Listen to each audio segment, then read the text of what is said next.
I found out my custom snow machine was missing on a Wednesday morning in late January, when I walked into my garage expecting to load it onto the trailer for a weekend trip to the backcountry trails near Fairbanks, Alaska. The empty space where my Arctic cat, Thundercat, should have been sitting made my stomach drop like I'd just driven over a cliff. My name is Gerald Xander, and I'd lived in the Glacier Ridge housing development outside Anchorage for 3 years. I'm a petroleum engineer who works remotely most days, which gives me plenty of time to enjoy the Alaskan wilderness. That snow machine represented more than just transportation.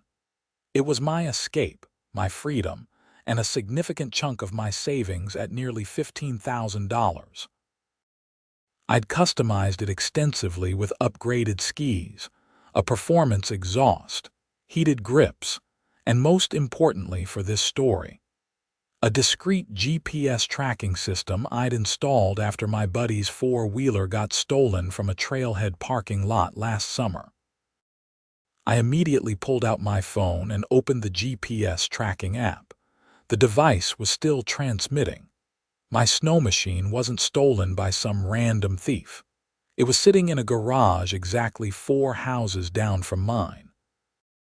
The address belonged to Brenda Patterson, the vice president of our homeowners association and the biggest pain in my rear end since I'd moved to this supposedly quiet neighborhood.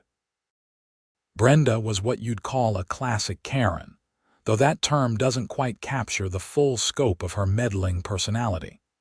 She was 52 years old with that aggressive short blonde haircut that seems to be issued along with HOA board positions. She wore velour tracksuits in various jewel tones, drove a white Escalade with vanity plates reading BRNDA 1, and had made it her personal mission to enforce every single line of our HOA's covenant with the enthusiasm of a medieval inquisitor.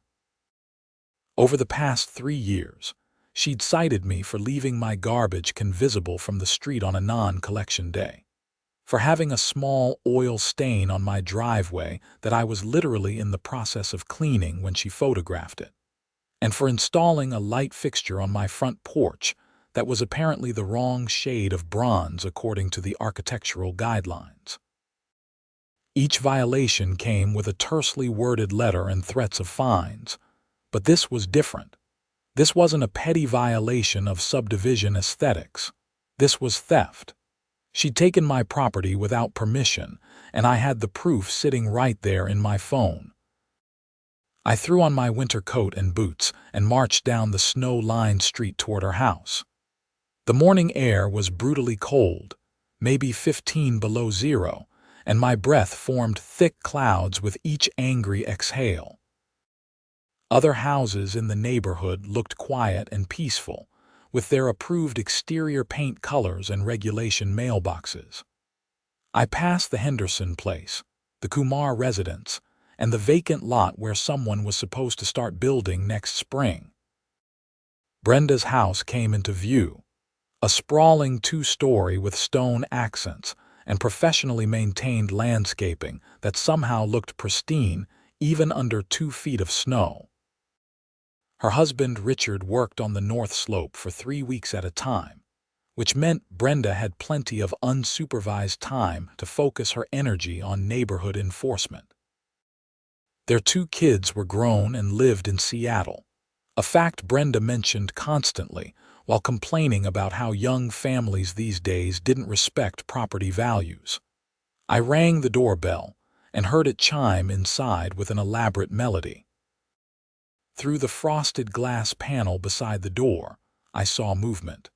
Brenda opened the door wearing a purple velour tracksuit and holding a coffee mug that said, "I'm not bossy, I'm the boss." "Gerald," she said, managing to make my name sound like an accusation. "It's barely 8 in the morning. What could possibly be so urgent? Where's my snow machine, Brenda?" Her eyes widened slightly, but she recovered quickly. "I have no idea what you're talking about. Don't play games with me. My Arctic cat was in my garage yesterday evening and this morning it's gone. I have a GPS tracker on it, and according to the data, it's sitting in your garage right now." A flash of genuine surprise crossed her face, followed by annoyance. "You put a tracker on your snow machine. Apparently it was a good investment. Want to explain why you're storing my property without my knowledge or permission?" Brenda straightened her spine and lifted her chin in that particular way that I'd learned meant she was about to justify something completely unjustifiable. "I borrowed it for HOA business. There was an emergency situation that required immediate attention. An emergency situation that required you to steal my snow machine. I didn't steal anything. I borrowed it. And technically, your garage was unlocked, which is actually a security violation under Section 12.4 of our covenants. I'm doing you a favor by pointing that out before I have to file an official citation." My hands clenched into fists at my sides. "Brenda, you can't just take someone's property without asking. That's theft. I don't care if the garage was unlocked. You had no right to enter my property or take my snow machine. The HOA board has the authority to access any property in the subdivision if there's a reasonable concern about covenant violations or community safety," she countered. "I was investigating a report about your garage door being left open overnight, which is a security risk for the entire neighborhood. While conducting that investigation, I discovered I needed transportation to check on some issues along the greenbelt trails behind the subdivision. Your snow machine was the most practical solution. This explanation was so absurd that I actually laughed. You needed to borrow my $15,000 customized snow machine to check on greenbelt trails. Why didn't you ask me? Why didn't you use your own equipment? Why didn't you call literally anyone else? I did what was necessary for the community. I'll return it when I'm finished with my inspection." "You'll return it right now or I'm calling the police." Brenda's expression hardened. "Go ahead, call them. I'm sure they'll be very interested to hear about all the covenant violations I've documented on your property. That shed in your backyard that's 6 inches taller than the allowed height. The unauthorized satellite dish. The Christmas lights you left up until January 8th when the covenant clearly states all holiday decorations must be removed by January 5th. Those are civil violations at worst, Brenda. What you've done is criminal theft." We stared at each other for a long moment. The cold was seeping through my coat, but I wasn't about to back down.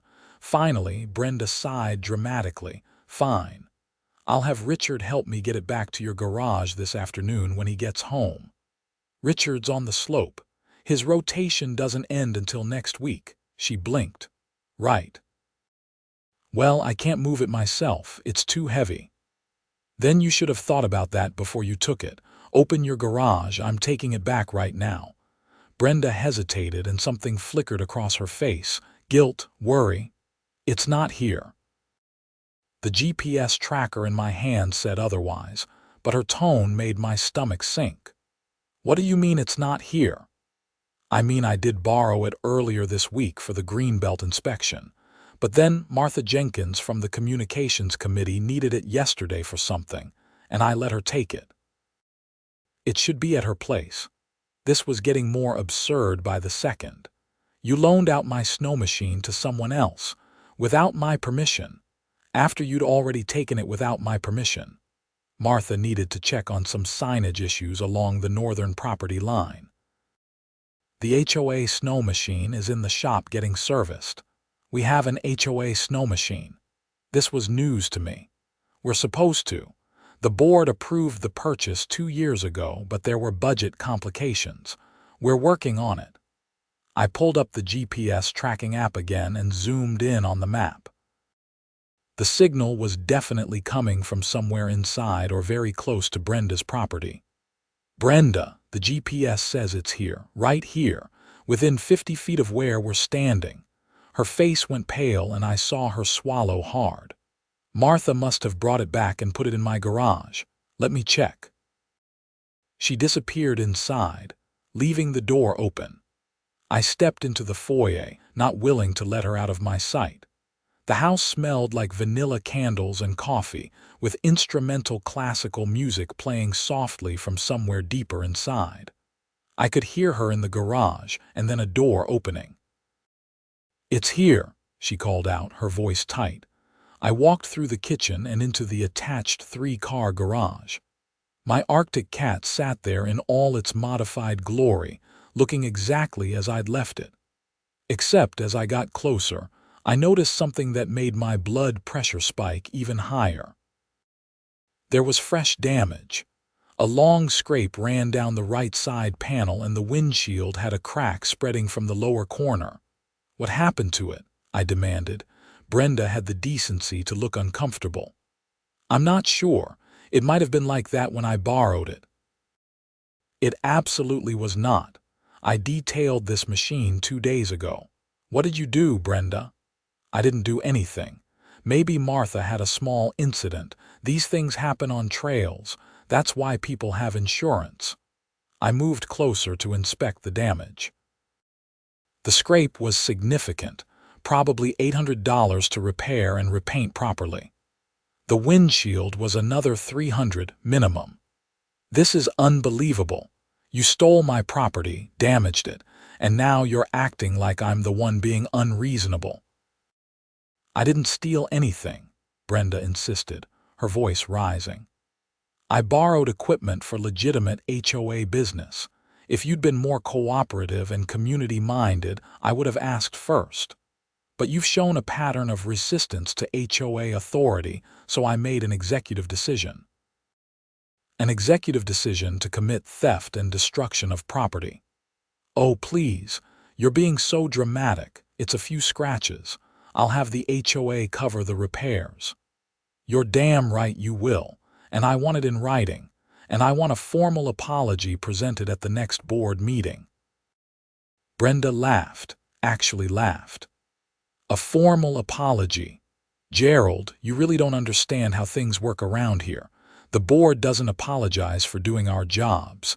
If anything, you owe the community an apology for being so uncooperative." "Now, I've been very patient with you this morning, but I have a meeting with the architectural committee in 20 minutes, so I need you to take your snow machine and leave my property." I wanted to argue more, but I also wanted my machine back in my possession before anything else happened to it. "We're not done with this conversation, Brenda." "I'm sure we're not," she said, already pulling out her phone.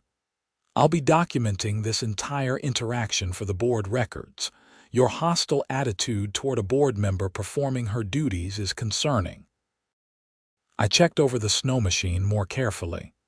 The damage seemed superficial beyond the obvious scrape and cracked windshield. The engine started fine, and all the controls responded normally. I made Brenda open her garage door.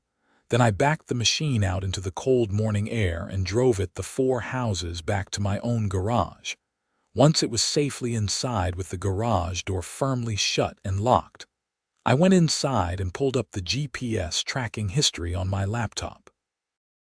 The device I'd installed was top of the line, designed for recovery of stolen equipment. It recorded location data every 5 minutes and stored a comprehensive travel log. What I found made me forget all about my remote work obligations for the day.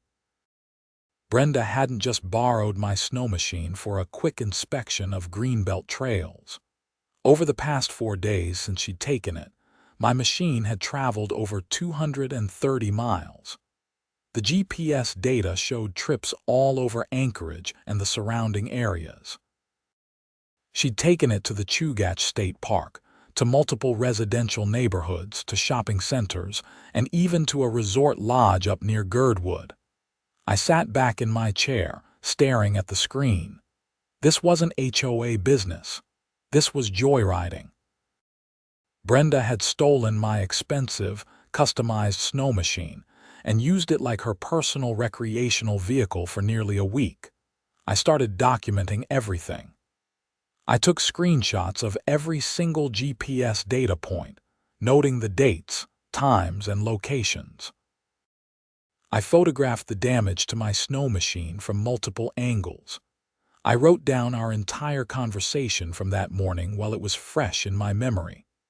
Then, I started researching Alaska state law regarding theft and unauthorized use of vehicles. According to Alaska Statutes Title 11, taking a vehicle without the owner's permission with the intent to deprive the owner of its use constituted theft. The value of my snow machine and the duration she'd kept it meant this could potentially be charged as a felony. Though I suspected the district attorney would probably treat it as a misdemeanor given the circumstances, and assuming Brenda had no prior criminal record. I called my insurance company first to report the damage. The agent took down all the information and said they'd send an adjuster out within 3 business days. My deductible was $500, and she explained that if I wanted to pursue reimbursement from Brenda or the HOA, that would be a civil matter I'd need to handle separately. Next, I called the Anchorage Police Department's non-emergency line. The dispatcher listened to my story and said an officer would come by to take a report. While I waited, I printed out copies of all the GPS tracking data and my photographic evidence. Officer Daniel Morrison showed up about 90 minutes later. He was a younger guy, probably early 30s, with the patient demeanor of someone who dealt with neighborhood disputes on a regular basis. I invited him in and laid out everything on my dining room table. "So let me make sure I understand," Officer Morrison said, reviewing the documents. "Your neighbor, who's on the HOA board, took your snow machine from your unlocked garage without permission, used it for 4 days and put over 200 miles on it, damaged it, and when you confronted her this morning, she claimed it was for HOA business. That's exactly what happened." He studied the GPS tracking data. "This is actually pretty damning evidence. The timestamps and locations tell a clear story. Where did you say she took it? All over the place. Look at this entry from Sunday afternoon. That's the Alyesker Resort in Girdwood. That's a 40-mile drive from here. Does that sound like HOA business to you?" Officer Morrison wrote something in his notebook. "And she admitted to taking the snow machine." "Yes. She called it borrowing and claimed she had authority under HOA rules to access my property." "I can guarantee there's nothing in our covenant that gives the board permission to take personal property." "No, there wouldn't be. HOAs have pretty limited authority, and it definitely doesn't extend to taking residents' belongings." He looked at the damage photos. "You have proof these damages weren't present before she took the machine." "I have photos from when I detailed it on Sunday. No damage visible in any of those shots. Plus my insurance company is sending an adjuster to document the current condition." Officer Morrison nodded slowly. "Okay. This is definitely unauthorized use of a vehicle at minimum.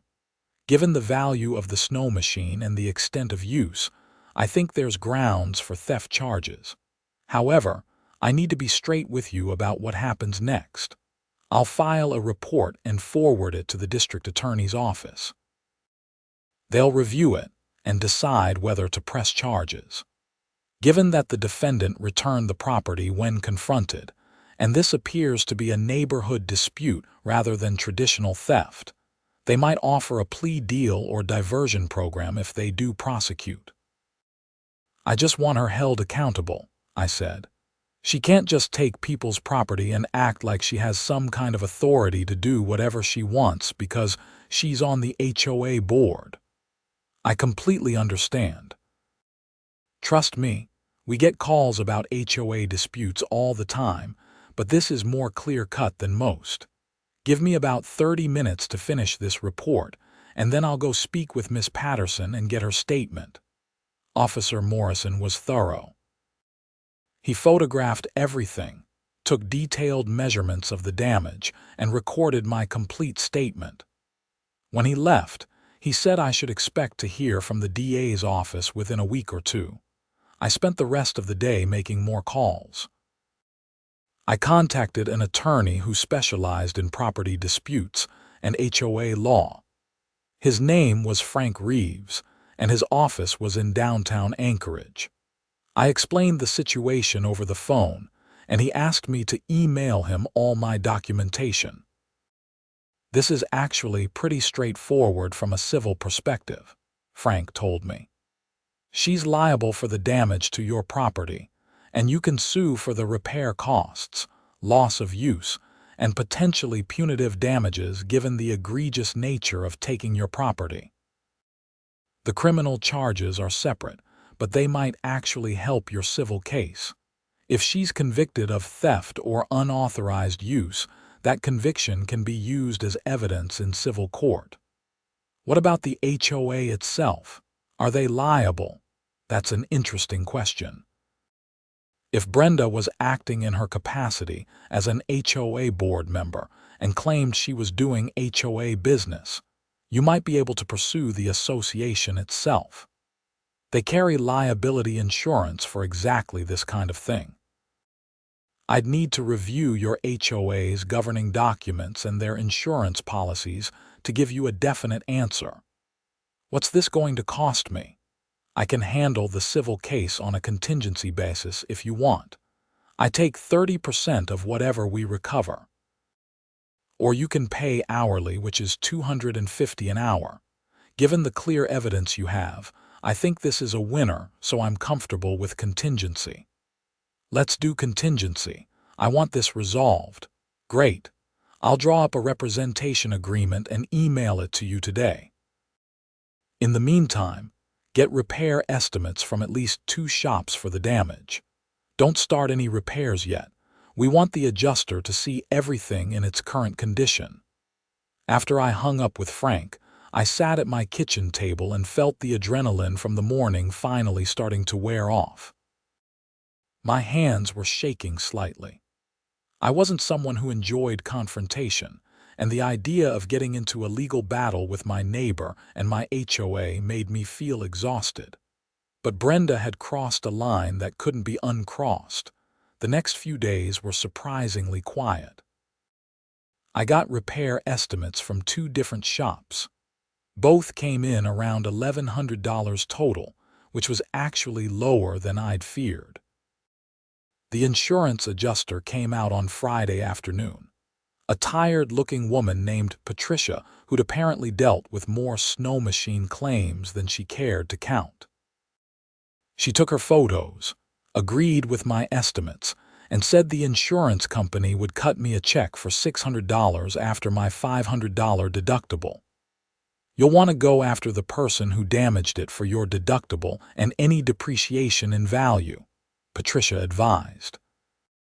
"Insurance will only cover the actual repairs, not the diminished value of the vehicle." On Saturday, I received a certified letter from the Glacier Ridge HOA. My stomach sank when I saw the return address. Inside was a formal notice of violation and a demand for $500 in fines. According to the letter, which was signed by Brenda Patterson in her capacity as vice president, I was being cited for making false accusations against a board member, harassing a board member, filing a frivolous police report that reflected negatively on the community, leaving my garage unsecured, a security violation, and operating a recreational vehicle in a threatening manner through the subdivision streets. The accusations were so absurd that I actually had to read them twice. The letter stated that I had 30 days to pay the fines or the HOA would place a lien against my property and pursue legal action. I immediately scanned the letter and emailed it to Frank Reeves. He called me back within an hour and he sounded almost gleeful. "Gerald, this is perfect. She just handed us our case on a silver platter. How is this perfect? She's trying to fine me $500 for reporting her theft of my property. Exactly. This is retaliation, clear as day. She's abusing her position on the HOA board to punish you for exercising your legal rights. This transforms your case from simple property damage into something much bigger. We can go after her personally for abuse of authority, and we can go after the HOA for allowing it. Any judge is going to see right through this. Can they actually put a lien on my house over this? They can try, but it won't hold up. HOA liens have to be for legitimate covenant violations or unpaid assessments. These charges are bogus, and we'll challenge every one of them. Don't pay anything. Don't even respond to the letter directly. Let me handle all communication with the HOA from here on out. What do we do next? I'm going to draft a response on your behalf that puts both Brenda personally and the HOA on notice that they're engaging in unlawful retaliation. I'll also request an emergency hearing with the board to address these bogus fines. Meanwhile, you should start gathering evidence of any other instances where Brenda has abused her authority or retaliated against homeowners. Talk to your neighbors.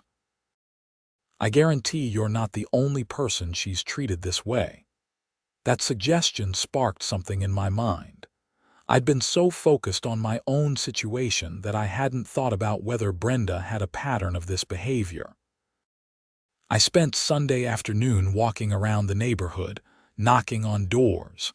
Most people were home given the cold weather, and most were willing to talk. What I discovered was eye-opening. Nearly every homeowner I spoke with had a story about Brenda. The Hendersons had been fined $300 for painting their front door a shade of red that was supposedly not approved, even though the color was listed in the architectural guidelines. The Kumars had been cited for leaving their RV parked in their driveway for a weekend while they were actively loading it for a trip, despite the covenant allowing 24 hours for loading and unloading. The Martinez family had been threatened with fines because their teenage son's friends parked on the street during a birthday party, allegedly blocking emergency vehicle access, even though the street was clearly passable. But the story that really caught my attention came from an older couple named Doug and Susan Kerr, who lived on the opposite end of the subdivision. 2 years ago, they'd installed a wheelchair ramp for Susan's mother, who was living with them at the time. Brenda had cited them for an unapproved modification to their property and demanded they remove it or face daily fines. The Kerrs had to get a disability lawyer involved and threaten a federal Fair Housing Act lawsuit before the HOA backed down. She never apologized, Susan told me, her voice still bitter. Even after our lawyer explained that what she was doing was illegal discrimination, she just sent a letter saying the board had reconsidered their position. She made it sound like they were doing us a favor by letting us help my mother get into our own house. I took detailed notes on everything people told me and passed it all along to Frank. He said it established a pattern of abuse and would be useful if we ended up in court. On Monday, I got a call from a Detective Sarah Chen with the Anchorage Police Department. She explained that Officer Morrison's report had been forwarded to her for follow-up investigation. I've reviewed all the evidence, and I need to ask you a few clarifying questions, Detective Chen said. Then I'll be interviewing Miss Patterson. Depending on what she says, I'll forward my findings to the district attorney with a recommendation on charges. We talked for about 30 minutes. She asked me to walk through the timeline again, confirmed details about the GPS tracking system, and wanted to know if there was any possibility that I'd given Brenda permission to use the Snowmachine and forgotten about it, or if there was any kind of shared equipment arrangement in the neighborhood. Absolutely not, I told her. I'd never met anyone borrow that machine, It's custom built for my size and riding style, and there's definitely no shared equipment arrangement. Everyone owns their own gear. What about the HOA? Do they have any kind of policy about borrowing or using residents' property for community purposes? Not that I'm aware of, and I've read the covenants pretty carefully at this point. The only thing close to that is a section about the board being allowed to access properties for inspections if they give 48 hours notice in writing. But that's about entering the property to look at something, not taking personal belongings. Detective Chen thanked me for my time and said she'd be in touch. 3 days later, on Thursday evening, I saw an Anchorage police patrol car pull up in front of Brenda's house. I watched from my window as Detective Chen and another officer spent about an hour inside the Patterson residence. When they left, Brenda stood in her doorway looking pale and shaken. I got my answer the following Monday when Frank Reeves called with an update. The DA's office just contacted me. They're charging Brenda Patterson with unauthorized use of a vehicle, which is a misdemeanor under Alaska law. Her arraignment is scheduled for next month, so she'll have a criminal record if she's convicted or pleads guilty, yes. A misdemeanor in Alaska can carry up to a year in jail and a fine up to $25,000, though I doubt she'll see jail time for this. More likely she'll get probation, a fine, and possibly community service. The important thing for your case is that she's being criminally prosecuted. That gives us enormous leverage in the civil case. Has the HOA responded to your letter? Actually, yes. I got a call from their attorney this morning. They're claiming that Brenda acted outside the scope of her authority and that the HOA isn't liable for her personal actions. They also rescinded all the fines against you and are claiming those letters were sent in error. In error? Brenda signed them. I know. They're trying to distance themselves from her now that criminal charges are involved.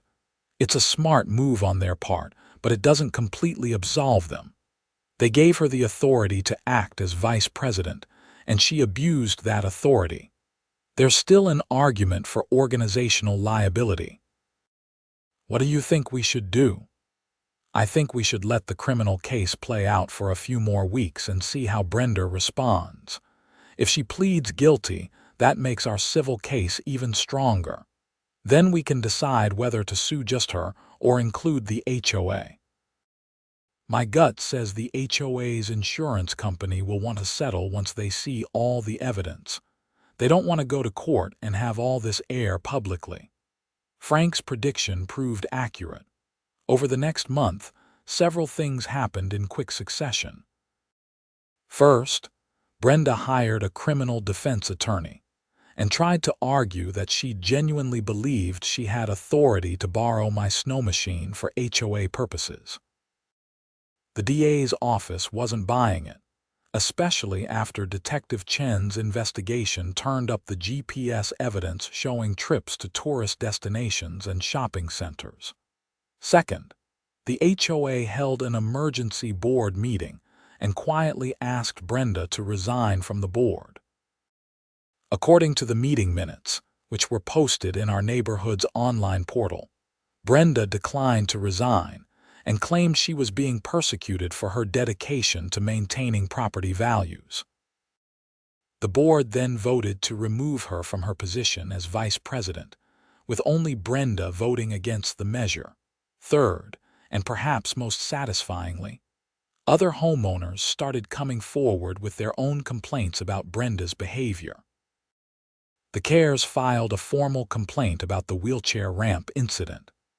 The Martinez family documented the birthday party situation.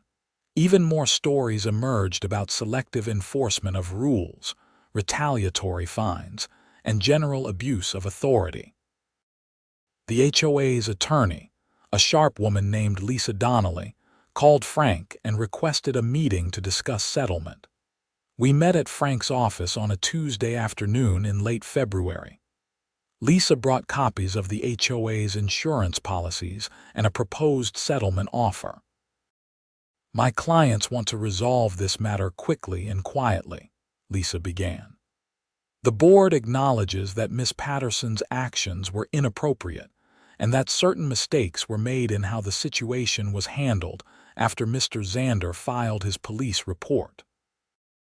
"Mistakes is putting it mildly," Frank said. "Your client tried to fine my client $500 for reporting a crime. Those fines have been rescinded, and all documentation of them has been removed from Mr. Xander's HOA file. We're prepared to offer $15,000 to settle all claims against the HOA." I looked at Frank, and he gave a slight shake of his head. "That's not going to work," he said. "Your client is on the hook for the full repair costs, Gerald's insurance deductible, the diminished value of his snow machine, loss of use for the time it was stolen, and emotional distress. We're also pursuing punitive damages for the retaliatory fines. I've calculated total damages at $45,000, and I think that's generous." Lisa frowned. "Mr. Reeves, the actual repair costs are only $1,100. $45,000 is outrageous." "Is it?" "Your vice president stole a $15,000 vehicle, used it for personal recreation for 4 days, damaged it, and then tried to punish the owner for reporting the theft. Then your board sent threatening letters on official HOA letterhead. This isn't just about the repair costs. This is about a systematic abuse of authority that created a hostile living environment for my client and, frankly, for numerous other residents in the community." Lisa glanced at me, then back at Frank. "I need to consult with my clients and their insurance carrier. Can we reconvene in a few days?" "Absolutely. But I want you to know that if we don't reach a settlement, we're prepared to file a lawsuit that will be a matter of public record. Every potential home buyer in Glacier Ridge will be able to find court documents describing how the HOA allowed a board member to steal residents' property and then retaliated against the victim. That's not going to do much for property values." Lisa left without saying much more. Frank turned to me with a satisfied expression. "She'll be back with a better offer. Insurance companies hate exposure like this." He was right. 4 days later, Lisa called with a revised offer of $30,000. Frank countered at $40,000. We eventually settled at $35,000, with the HOA agreeing to pay all repair costs directly, implement new oversight procedures for board members, and provide written confirmation that my HOA file was clear of any violations or negative notations. But that was just the civil case. The criminal case against Brenda took a bit longer to resolve. Her defense attorney tried to negotiate a plea deal that would avoid a criminal conviction, but the DA's office wasn't interested. They wanted to send a message that theft is theft, regardless of whether the perpetrator is an HOA board member who claims to be acting for the community good. The case went to trial in early April. I had to testify, which was nerve-wracking even though I was just telling the truth.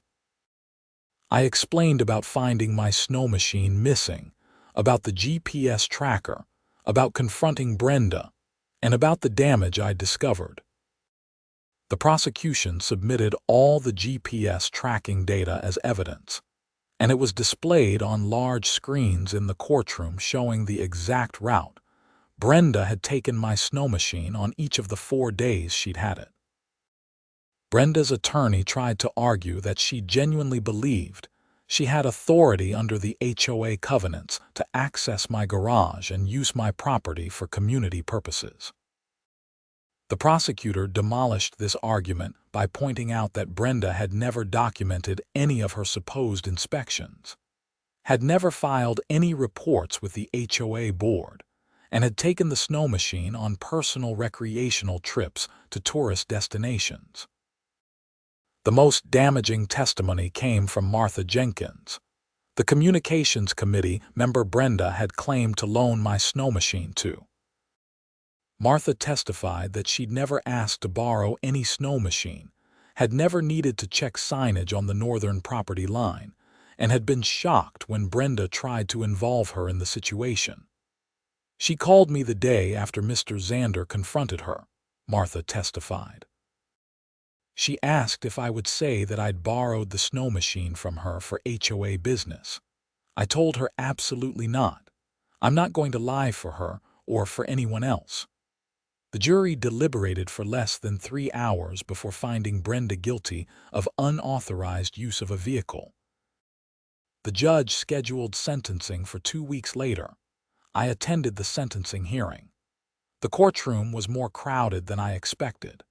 Several neighbors from Glacier Ridge were there, including the Cares, the Martinez family, and a few others who'd had their own issues with Brenda over the years. The judge was a stern-looking woman in her 60s named Judge Patricia Harmon.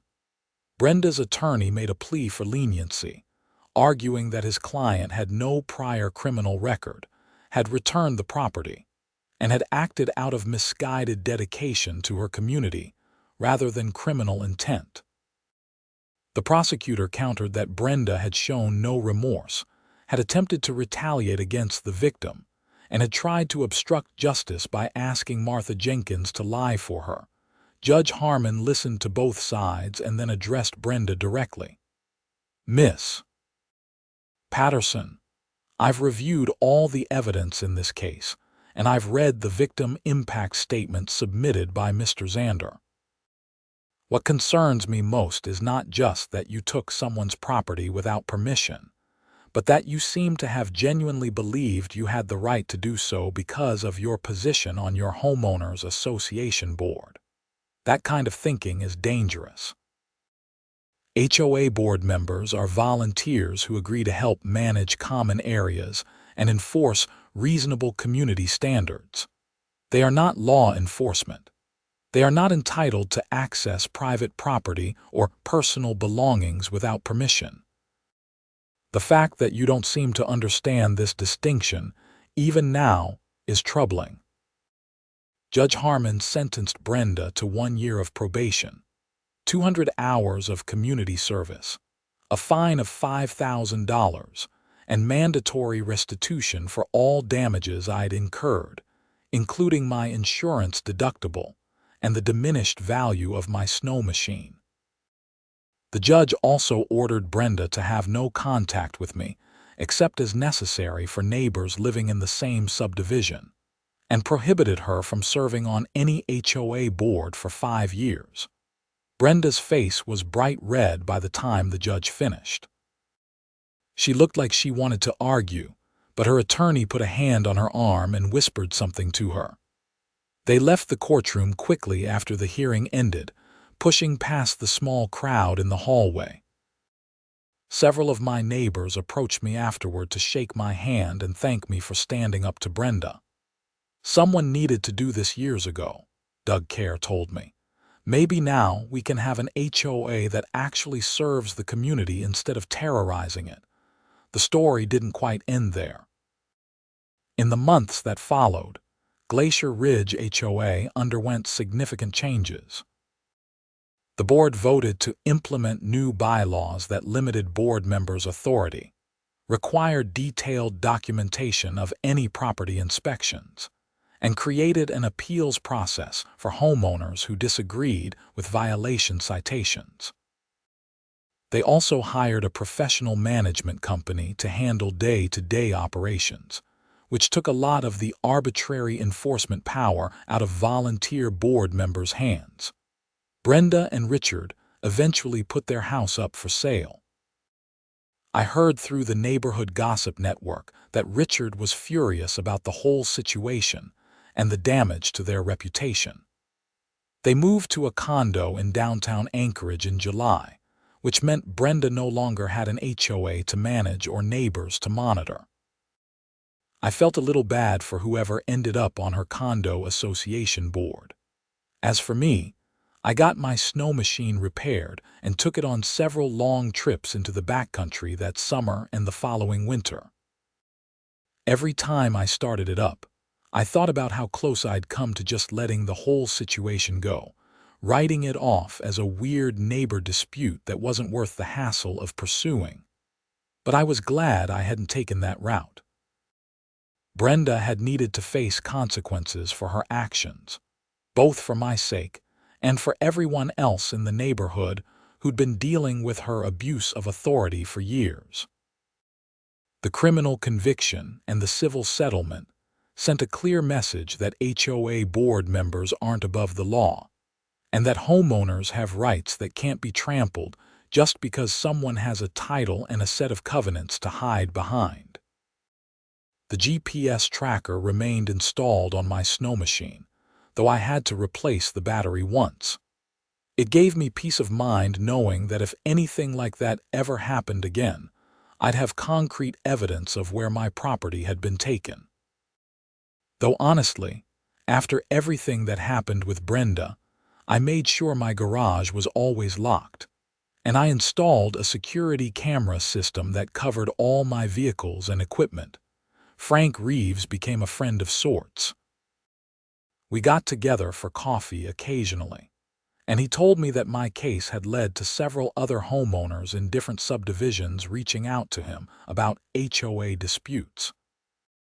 Apparently, abuse of authority by board members was more common than I'd realized, and having a documented case with both criminal and civil consequences was making other HOAs think twice about how they exercised their power. The settlement money from the HOA was substantial. After Frank took his percentage, and after I paid off the repair costs and other expenses, I had about $22,000 left. I thought about using it for a down payment on a cabin, somewhere remote where there wouldn't be any HOAs to deal with, but ultimately decided to stay in Glacier Ridge. The neighborhood itself was nice, and with Brenda gone and the new management company running things professionally, it was actually becoming the kind of community it was supposed to be. I did use some of the settlement money to upgrade my snow machine even further. I installed a better suspension system, upgraded the engine, and added auxiliary lighting. If Brenda's theft had taught me anything, it was that I should enjoy my property and not be afraid to invest in the things that made my life better. Life was too short to let people like her intimidate you into submission. The new HOA board president, a retired accountant named Tom Fletcher, stopped by my house one afternoon in September to introduce himself properly. We'd met at a few neighborhood functions, but he wanted to have a more formal conversation. "I want you to know that the board has taken everything that happened with Brenda very seriously," Tom said. "We've implemented a bunch of new policies to make sure nothing like that ever happens again. We're also working on being more responsive to homeowner concerns and less focused on gotcha violations." "I appreciate that," I told him. "I never wanted to be at war with my HOA. I just wanted to be left alone to enjoy my property. And that's how it should be. That's what HOAs were originally designed for, you know. Taking care of common areas, maintaining property values through reasonable standards, creating a nice place to live. Somewhere along the way, some people forgot that and turned it into a power trip. We're trying to get back to basics." Tom kept his word. The HOA under his leadership was dramatically different from the Brenda years.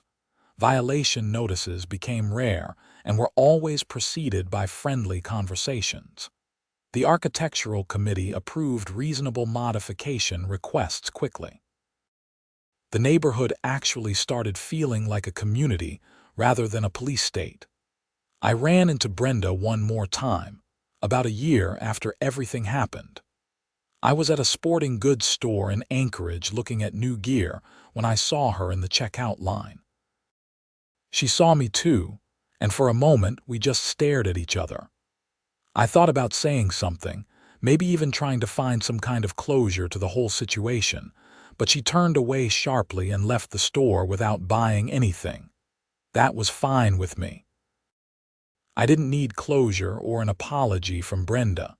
She'd faced legal consequences for her actions, and that was enough. I hoped she'd learned something from the experience, but I wasn't invested in her personal growth. I just wanted to move on with my life. The GPS tracker on my Snowmachine continued to faithfully record every mile I traveled. I took trips to Denali, to the Kenai Peninsula, to remote valleys where the only sounds were the wind and the engine and the pure silence of wilderness. Each trip, I found myself thinking less about Brenda and the theft and the court cases, and more about how lucky I was to live in a place with such incredible access to outdoor adventure. My neighbors became actual friends rather than just people who lived nearby. The Hendersons invited me to their 4th of July barbecue. The Kumars brought over homemade samosas when they had extras. The Martinez kid asked if I'd teach him basic Snowmachine maintenance, and I spent a few Saturday afternoons in my garage showing him how to change oil and check belts and maintain the equipment properly. These were the kinds of neighborhood interactions that HOAs were supposed to facilitate, and it was nice to finally experience them. The whole situation with Brenda had been stressful and expensive and time-consuming, but in a weird way, it had led to positive changes that benefited everyone in Glacier Ridge. I kept all the documentation from the case in a file in my home office.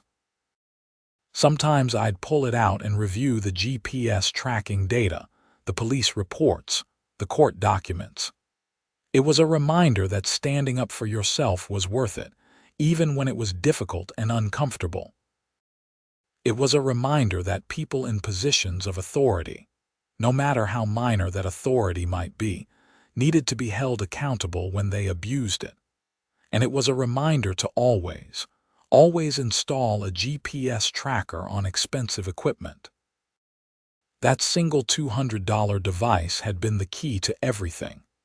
Without that tracking data, it would have been my word against Brenda's, and who knows how it would have turned out. The tracker had provided irrefutable evidence of exactly what happened, where my Snowmachine had been taken, and how extensively it had been used without my permission.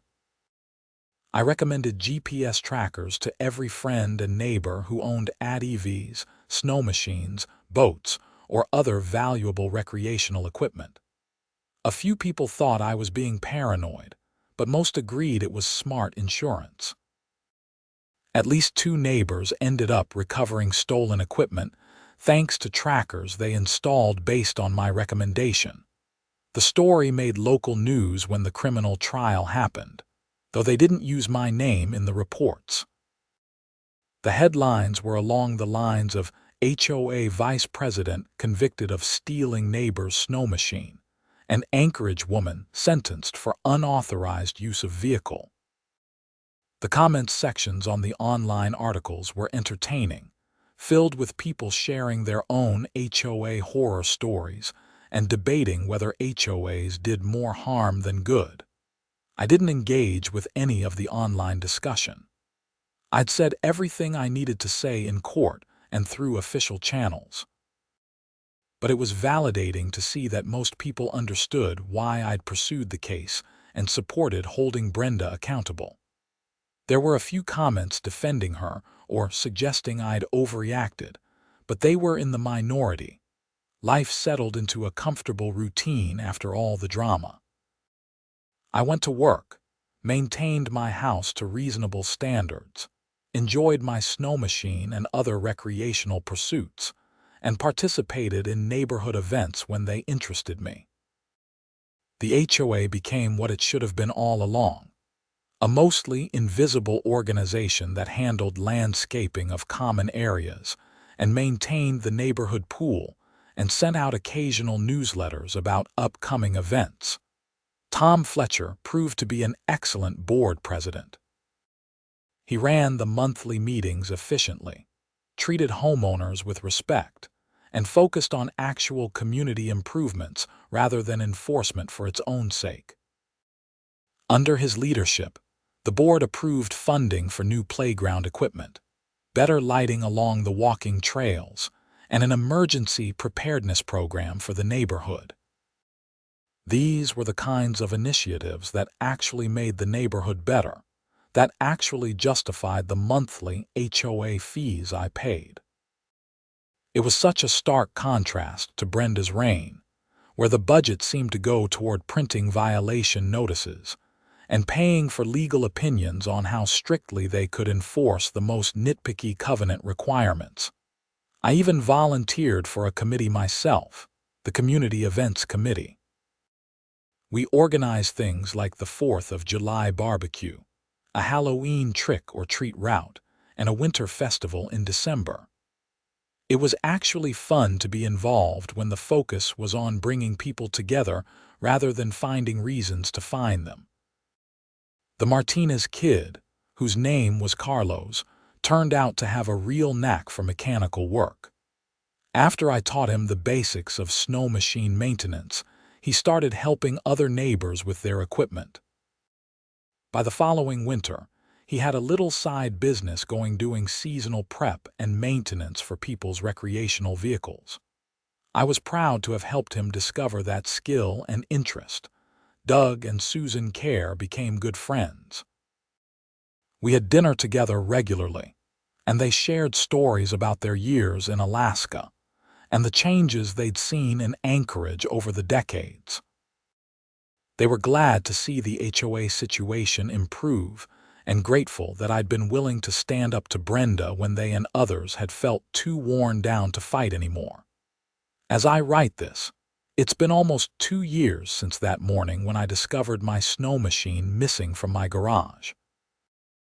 The machine has carried me thousands of miles since then across some of the most beautiful terrain in Alaska. The repairs were done professionally, and you can barely tell where the damage was unless you know exactly where to look. The GPS tracker is still there, still faithfully recording every mile. I check it occasionally through the app, not because I'm worried about theft anymore, but because it's interesting to look back at the trails I've covered and the places I've explored. Digital breadcrumbs of my adventures spread across the Alaska wilderness. Brenda completed her probation and community service. I never heard exactly what organization she did her community service with, but I hoped it was something that taught her empathy and respect for other people's property and boundaries. The $5,000 fine and the restitution she owed me must have hurt financially, but that was the consequence of her choices. The 5-year ban on serving on HOA boards was probably the punishment that bothered her most. For someone who'd seemed to derive so much of her identity from being in a position of neighborhood authority, being explicitly prohibited from holding that kind of position again must have been difficult to accept. But again, those were the consequences of her actions. Richard Patterson, Brenda's husband, actually reached out to me once after they'd moved. He called my cell phone one evening, and I was surprised enough that I answered even though I didn't recognize the number. "Gerald, this is Richard Patterson, Brenda's husband. I hope it's okay that I'm calling you. That depends on why you're calling. I wanted to apologize. I know Brenda never did, and she probably never will. But what she did to you was wrong, and the way she tried to retaliate after you reported it was even worse." I was up on the slope when most of it happened, and by the time I got home and understood the full situation, it had already blown up into this whole legal mess. I appreciate you saying that. I also wanted you to know that Brenda and I are in counseling. She's got some issues with control and authority that we're working through. The whole HOA board thing had become really unhealthy for her. I should have seen it sooner, but I was gone so much for work that I didn't realize how obsessed she'd become with enforcement and violations and all that stuff. I hope the counseling helps. I really do. I never wanted to destroy anyone's life. I just wanted my property back and wanted to be treated fairly. I know. And you had every right to do what you did. Anyway, I won't keep you. I just wanted you to know that at least one member of the Patterson family understands that you were the wronged party in all this. We talked for a few more minutes before hanging up. It was a surprisingly gracious call, and it did give me a bit of that closure I hadn't realized I was looking for. Richard seemed like a decent guy who'd been married to someone with serious boundary issues, and I felt some sympathy for his situation. The Glacier Ridge neighborhood continued to thrive under the new board leadership and professional management. Property values actually increased, which I thought was ironic given how obsessed Brenda had always been with maintaining values through rigid enforcement. Turns out that what really increased property values was having a pleasant community where people actually wanted to live, not a hostile environment where residents were afraid of getting cited for minor infractions. My career continued going well. The petroleum engineering industry in Alaska had its ups and downs based on oil prices and political climate. But I stayed employed and even got a promotion that came with a significant raise. I used some of the extra money to invest in more outdoor equipment and to take a 2-week trip to New Zealand to experience their backcountry and compare it to Alaska's wilderness. The GPS tracker I'd installed on my Snowmachine became something of a legend in the neighborhood. Several people asked me for recommendations on which model to buy and how to install them. I was happy to share the information. The more people who had protected equipment, the less attractive our neighborhood would be to thieves. I never did build or buy that remote cabin, though I still thought about it sometimes. The HOA situation had improved enough that staying in Glacier Ridge was genuinely pleasant, and the location was convenient for both work and recreation. Maybe someday I'd want more isolation and independence, but for now, I was content where I was. The whole experience taught me several important lessons. First, documentation is everything. Without the GPS tracking data, photos, and detailed records, my case would have been much harder to prove. Second, standing up to bullies is worth it, even when it's stressful and expensive. Brenda had been abusing her authority for years because no one had seriously challenged her before. Third, communities are strongest when authority is balanced with accountability. The new HOA board understood that they served the homeowners, not the other way around. And finally, I learned that most people are fundamentally good and reasonable. The neighbors who came forward to share their own stories, the police officers and detective who took my case seriously, the prosecutor who saw the importance of holding Brenda accountable, the judge who issued appropriate consequences, my attorney who fought for a fair settlement, and the new HOA board that implemented real reforms. All of these people could have dismissed the situation as a petty neighborhood dispute, but they recognized the principle at stake and acted accordingly. I still lived in the same house on the same street in Glacier Ridge. My Snowmachine still sat in my garage, now always behind a locked door with a security camera watching. The GPS tracker continued its quiet vigil, recording data that I hoped I'd never need again for anything other than tracking my own adventures. Life moved on. Seasons changed. Snow fell and melted and fell again. I rode my trails, worked my job, spent time with friends and neighbors, and enjoyed living in Alaska. The drama with Brenda became a story I'd tell occasionally, usually when someone complained about their own HOA and I wanted to share that, yes, it could definitely get worse, but also, yes, you could successfully stand up for yourself. The GPS tracker saved me that day I discovered my snow machine missing. But more than that, it provided the irrefutable evidence that transformed a frustrating situation into an opportunity for accountability and positive change. Every time I pulled up that tracking app and saw the current location of my snow machine safely in my garage, I felt grateful for that small piece of technology and for the courage I'd found to pursue justice rather than let myself be bullied into silence. And that really is the whole story. An HOA Karen took my snow machine without permission, used it for her personal joyrides all over Anchorage, damaged it, and then tried to punish me for reporting her crime. But she didn't know about the GPS tracker that recorded every single mile she traveled, creating an electronic trail of evidence that led to her conviction, my compensation, and lasting reforms in the community. Justice served, lessons learned, and life continuing forward in the beautiful Alaska wilderness that made all of this worthwhile.